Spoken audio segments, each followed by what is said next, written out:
dans cette présentation qui a été réalisée par des collègues du BRGM en collaboration avec Pierre-Loïc Saïdi de l'UMR Génoscope. Et donc, il s'intéresse à la dégradation de la chlordécone, mais également à des produits de dégradation issus du procédé ISCR.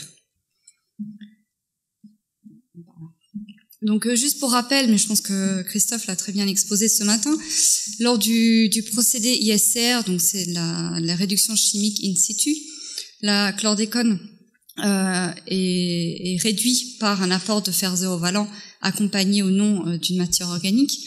Et donc, comme Christophe l'a souligné, il retrouve une monohydrochlordécone, donc une chlordécone qui a perdu une molécule de chlore, des dihydrochlordécones, trihydrochlordécones et, comme il l'a dit, jusqu'à moins 7 chlore dans l'eau interstitielle des sols. Donc, dans le cadre de la présente étude, nous avons choisi de nous intéresser à 2 de ces molécules de déchlorination issues de l'ISCR. Là, une monohydrochlordécone, donc qui a perdu une molécule de chlore, et une trihydrochlordécone, qui font partie des molécules les plus retrouvées lors de ces procédés ISCR. Donc, les objectifs de notre étude étaient d'abord d'obtenir une culture bactérienne pouvant transformer la chlordécone. Je pense que vous avez pu voir auparavant que c'est pas forcément si évident. Puis de comparer la biotransformation de la chlordécone et des 2 procédés issus de l'ISCR que nous avons ciblés.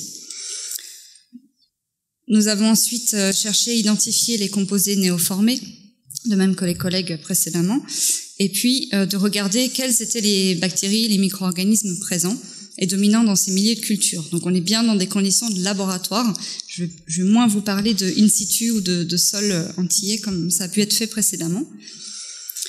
Nous sommes partis en 2014 de la mise en place de cultures de 2 sources de micro-organismes, à savoir un nitisol en mélange avec un sédiment du lac de Bourget. Donc pourquoi ces sols-là? Le nitisol antillais, c'était évident, on avait potentiellement des bactéries qui avaient déjà été exposées à la chlordécone, et les sédiments du lac de Bourget, qui sont très étudiés, avec le potentiel peut-être de retrouver des organismes qui avaient déjà été exposés à d'autres molécules et qui pourraient potentiellement dégrader notre chlordécone. Et puis nous sommes également partis de steppes issus de bouts de traitement d'eau et donc d'un bassin dénitrifiant, donc en conditions déjà réductrices, donc qui représente un paramètre important dans le cadre de cette dégradation. Ces sols et ces bouts de steppe ont été incubés, donc en s'appuyant sur la littérature, dans des conditions anaérobies et réductrices, avec un apport de substrat carboné. Donc nous avons choisi de rajouter du lactate et de l'acétate dans nos incubations, avec 2 mg par litre de chlordécone, donc des concentrations très élevées par rapport à ce qui a été évoqué ce matin dans le milieu naturel, à une température assez élevée, on était à 38 degrés, pour favoriser l'activité bactérienne. Donc ce sont des incubations qui ont été poursuivies pendant plus de 2 ans, avec un renouvellement régulier du milieu pour éviter l'appauvrissement du milieu de culture et qui pourrait empêcher la croissance des bactéries. Au bout de ce temps et pendant les incubations, donc on a suivi les teneurs en chlordécone et en métabolites, notamment la recherche de la molécule B1 avec ses 9 molécules de carbone, donc une ouverture de la cage. Et lorsque nous l'avons trouvé, nous avons repiqué ces incubations, donc qui étaient en présence de matière organique, donc et de particules de sol, dans un milieu de culture frais. Et cela, nous l'avons fait plusieurs fois, avec à chaque fois des délais assez longs entre chaque repiquage, en s'assurant systématiquement que notre chlordécone était bien abattu dans nos incubations et que nous détections la molécule en C9, donc la B1. Une fois que nous avions mis en évidence cette stabilité de la communauté à reproduire cette dégradation, cet abattement de la chlordécone, nous avons mis en place une autre expérimentation qui a consisté cette fois-ci toujours dans des milieux de culture simples avec ajout de substrat carboné, les mêmes conditions réductrices. Nous avons repiqué nos bactéries, mais cette fois-ci soit avec de la chlordécone, soit la -1 chlore, soit la -3 chlore. Donc en réalisant des triplicats à chaque fois biotiques et abiotiques pour vérifier l'incertitude sur nos mesures. Et nous avons suivi cette cinétique-là pendant 3 mois pour regarder ce qui se passait au niveau dégradation. Voilà, donc si on commence d'abord par les résultats obtenus pour la chlordécone, donc ici sur ce graphique, les teneurs en chlordécone, la réponse C9, qui est là une réponse, on n'est pas sur du calcul quantitatif, mais plutôt sur une aire relative, une augmentation de l'air relatif mesurée en GCMS au cours du temps. On voit une faible variation dans le cadre de notre milieu stérile. Par contre, un abattement donc, qui était conforme finalement au neuropiquage d'avant de la chlordécone au cours du temps, avec une augmentation concomitante de l'air relatif de la molécule en C9.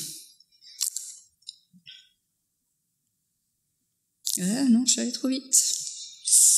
Voilà. Donc, en concernant les résultats pour la -1 chlore et la -3 chlore, donc ici toujours au cours du temps, sur 3 mois, dans les conditions stériles, on a quand même une diminution au cours du temps. Alors, est-ce qu'il y en a de l'absorption bon, ça c'est des choses qui restent à vérifier. En tout cas, dans les conditions biotiques, on a une diminution significative au cours du temps, que ce soit de la -3 chlore ou de la -1 chlore, dont il reste presque plus rien au bout de 3 mois d'incubation. Par contre, dans ces incubations-là, nous n'avons pas détecté de molécules en C9, donc ouverture de la cage. Donc forcément, on s'est posé la question, qu'est-ce qui était devenu nos molécules de -1 chlore et de -3 chlore? Et donc, c'est là-dessus que nous travaillons avec Pierre-Loïc Saïdi de l'UMR du Génoscope, qui a pour le moment observé dans ces batchs-là, que ce soit les biotiques en présence de chlordécone ou en présence de chlordécone -1 ou en présence de chlordécone -3. Je vais arriver à voir mes graphiques. Voilà, non, voilà, trop vite. Il observe un autre groupe de molécules qui sont appelées F pour le moment, qui semble comporter un groupement soufré, donc fonctionnel. Donc, il est en train de travailler sur ces molécules pour essayer de caractériser leur structure et de comprendre un petit peu mieux de quoi il s'agit. Voilà. Donc, par ailleurs, dans ces incubations, nous avons regardé la diversité bactérienne des communautés présentes en partant de l'inoculum. Donc, ici, c'est une approche d'empreinte génétique par de l'électrophorèse capillaire. Donc là, chaque bande représente théoriquement une souche bactérienne ou un genre, l'inoculum, et puis au cours du temps, on voit qu'on a une évolution temporelle, quelle que soit la molécule utilisée, avec une diversité qui semble être plus forte dans le cas de la chlordécone -3 chlore. Est-ce parce que des bactéries qui étaient présentes dans l'inoculum ont trouvé des conditions plus favorables avec la -3 chlore ici qu'avec la chlordécone? Ça, c'est des questions à creuser ultérieurement. Enfin, nous avons également réalisé du séquençage Illumina, donc de l'inoculum utilisé. Nous sommes en train de le faire pour les incubations en cours pour regarder justement ces évolutions de diversité au cours du temps. Et là, on retrouve deux genres bactériens qui dominent les séquences obtenues sur l'ARNR 16S. Donc, un genre des sulfovibrio. Donc, je découvre du coup les travaux de mes collègues de tout à l'heure qui montrent aussi des sulfovibrio. On a aussi une autre bactérie qui domine ces incubations. C'est le genre Candidatus cloacimonas. Et puis, on retrouve également des bactéries des archées méthanogènes dans nos incubations. Voilà, donc pour récapituler ces premiers résultats, on va venir. Voilà, donc nous avons pu observer une biotransformation de la chlordécone et des métabolites donc obtenus à partir du procédé ISCR, avec des produits de biotransformation qui sont différents selon la molécule initiale. Donc ça ouvre d'autres questions finalement, on a plus de questions à la fin qu'au début, sur quelles sont les voies, qu'est-ce qui se passe dans ces milieux de culture, quelles sont les molécules nouvellement formées, et dont ces molécules F, comment se constituent-elles et qu'est-ce que ça signifie finalement ce groupement fonctionnel soufré au niveau de la biodégradation potentielle. Et puis on retrouve encore d'autres bactéries qui semblent dominantes dans ces milieux de culture où on a un abattement de la chlordécone. Reste à les isoler et à prouver que c'est bien elles qui dégradent notre chlordécone. Voilà, donc rapidement en perspective, donc on va évidemment poursuivre ce travail d'identification des molécules F, mais aussi la recherche de d'autres métabolites, par exemple le groupement C qui a été présenté avant, continuer à isoler et identifier ces bactéries, et aussi à terme, si possible, revenir donc au terrain, parce que là on est vraiment au laboratoire, pour regarder est-ce qu'on peut coupler différentes méthodes, dont l'ISCR et de la dégradation bactérienne, pour favoriser l'abattement de la chlordécone et ses métabolites dans les sols antillais.